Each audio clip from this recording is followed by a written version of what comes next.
Sa final sa amin ni dating Pangulong Duterte at sa kapamilya ko. To Trillanes, you are barking at the wrong tree. Kung seryoso ka talaga, bakit di mo kasuhan yung mga totoong mga corrupt talaga? Bakit di mo kasuhan yung mga financials mo? Yung mga contractor, alam mo yun. Alam mo yun. Kita mo na.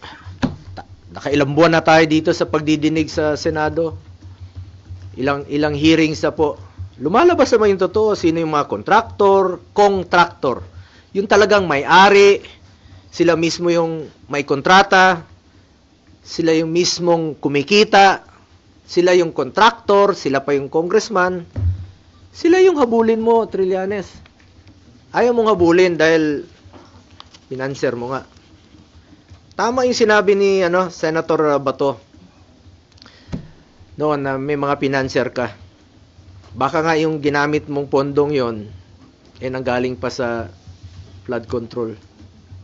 Yung pag-imbestiga mo noon kay dating Pangulong Duterte, maaaring galing pa yun sa flood control.